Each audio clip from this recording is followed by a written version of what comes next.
Hey guys, welcome back to the Sports News Analysis YouTube channel here. With all the teams now in Indianapolis for the Combine, there's obviously a lot of draft talk and draft rumors ramping up, but the flip side of that is a lot of teams are hosting their own free agents at the Combine, trying to get deals done before their guys reach free agency here coming up on March 11th. And we had a lot of news on that front, starting with the Rams, who, there's been links between the Rams and Alterraun Verner that they may be interested in bringing in the 25-year-old cornerback from the Titans. And it makes sense. He's familiar with Jeff Fisher's system. When you combine that with the fact that he really blossomed this year as a player when Greg Williams was a special assistant for the Titans. Greg Williams now, of course, joining Jeff Fisher in St. Louis. So there's certainly ties there. It'll be a matter of if they can get the deal done financially, though, because there's rumors that Verner could command an $8-9 million per year annual contract, given the fact that he was a Pro Bowler last year. And again, he's only 25 years old. Very rare for someone of that skill at that position, a premium position, to hit the open market like this. So expect him to be paid and paid handsomely, and maybe by the Rams.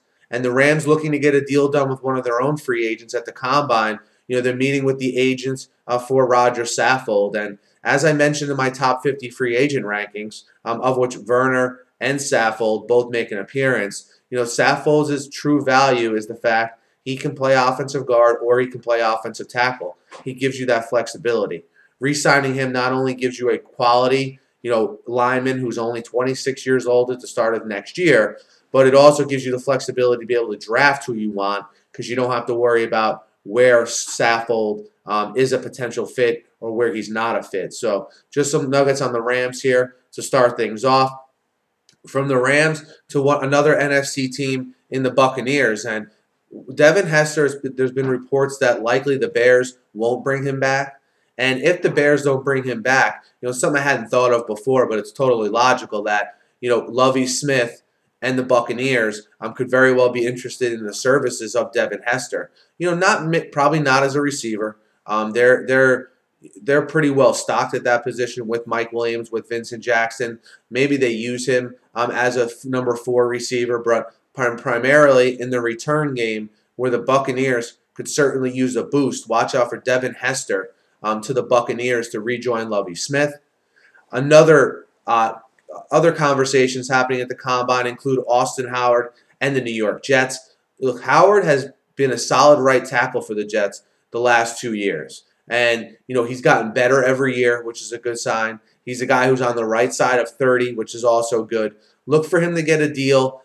They're saying, maybe in the 4-year, $20 million range. I think that's a deal that would work for both teams as far as the Jets and Austin Howard.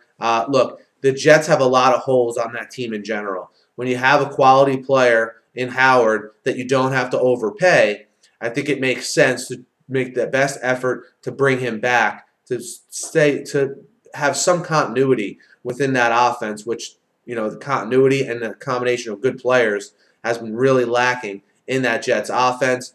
Last one here, Brandon Albert, linked to another team today, and that is the Buccaneers. And look, I've been saying it for weeks on here. The top flight left tackles, in free agency this year are going to be re-signed. The Jared Valdiers, the Eugene Monroes, they're going to be re-signed by their teams. The best one that's going to be actually available on the open market is going to be Brandon Albert. I had speculated that the Dolphins or the Cardinals would be the team to overpay Albert, but now that it seems that the Buccaneers are in the mix, he's going to get a nice payday, probably maybe in the $40 million total range, 5-6 years, $40 million, for a guy that is a good player, is a average to above average starter when he's healthy, but the health concerns are an issue for me, and sometimes, inconsistent play, but he is good enough to garner, when he's right, when he's healthy, that contract. I just think someone's going to end up overpaying him in the long run, but we'll see how that shakes out. Guys, let me know what you think of some of the rumors circulating around here for free agency. Hit me up in the comments. Hit me up on Twitter as well. Be sure to subscribe to my channel, guys. I'm doing an NFL free agent top 50 list, along with a whole other host of draft and NFL offseason videos. So be sure to subscribe. It's completely free. Have a great day.